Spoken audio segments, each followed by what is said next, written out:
The tomato sandwich. It's a southern tradition once tomato season hits. It's a simple sandwich. It consists of just white bread. Sometimes it's toasted, but usually it's not. Smeared with a really good mayo. The folks down in the South would probably be sticking to Duke's mayo. Smear that on both sides of bread and top that with a perfectly ripe, juicy tomato, seasoned with a little salt and pepper, and that's it. Some say it's the ultimate sandwich. I've heard it been called the greatest sandwich of all time, but I'm sorry, it's just kind of boring. If anything, it's an incomplete BLT, which is essentially a tomato sandwich anyway. But I have recently made a tomato sandwich that I think is worthy of obsession, and we're gonna make that today, so let's just jump right into it.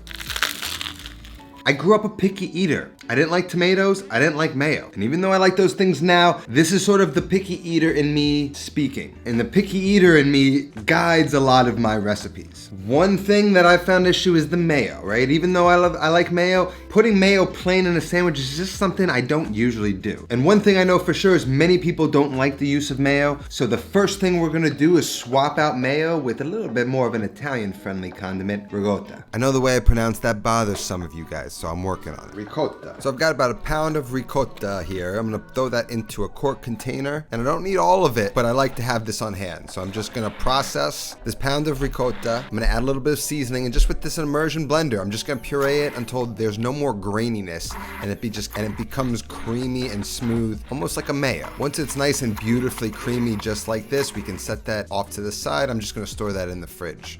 Then I have a whole bunch of basil, and I'm just gonna pick those leaves out, and I really just want like a nice heaping tablespoon of that. That's all gonna go into one sandwich.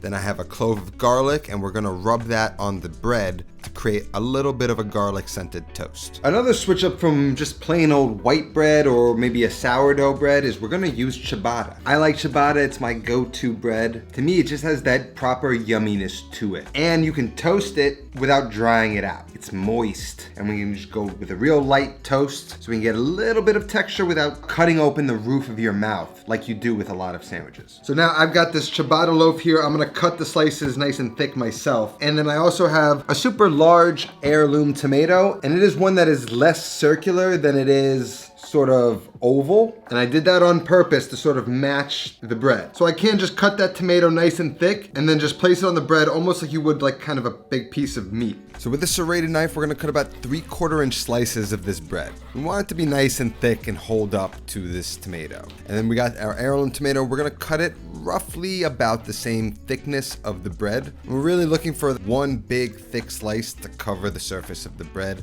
And the only reason you make a sandwich like this is when you're starting with beautiful tomatoes like this. Then we're gonna pop the bread in the toaster, and we don't really want to do a hard toast. We want barely any color, but we still want it to be nice and crisp, so it's warmed, it feels fresh, and it is toasted, but it won't destroy the roof of your mouth. And the bread's gonna be hot, but right out of the toaster, you want to rub it with that piece of garlic. You might not think it's gonna do much, but it's gonna do a lot. And then to slightly cool the toast, I'm gonna lean the two pieces up against each other, not on the board, so they can steam and soften. We don't want that. And while they cool, we can bust out the secret weapon of this sandwich, salt and vinegar potato chips. Then we're gonna smear a thin layer of ricotta on each side of the bread. Not too much, just a nice thin layer across each piece of toast. Then we're gonna find a tomato that fits the sandwich, and we're gonna place that right on top one side of the bread. We're gonna season that with some salt, some pepper, a little bit of Italian seasoning, some pecorino romano cheese, and a little bit of really good olive oil. And then right on top of that, we're gonna take that handful of basil and we're gonna pile it on top. You wanna treat it like lettuce, so you're gonna add more than you really think you need. And on top of that, we're adding just a nice handful of the salt and vinegar potato chips. Stack it up as best you can, and then take that top piece of toast and close that sandwich up and press it down. It'll break some of those potato chips, the sandwich sort of compress. We're gonna give it a nice cut with a serrated knife. And if after trying this, you still want that old boring tomato sandwich, then live your best life, but I'm sticking with this.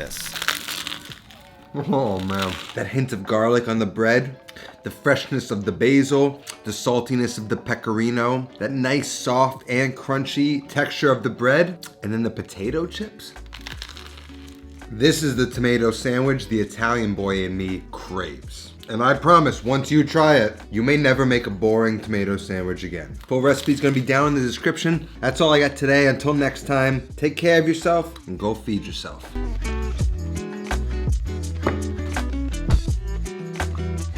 The new way that I enjoy spaghetti and meatballs now are tiny, tiny meatballs. So if you want to check out this new recipe I just posted, the link's going to be on the screen, and a few others if you're interested. Otherwise, thanks so much for watching.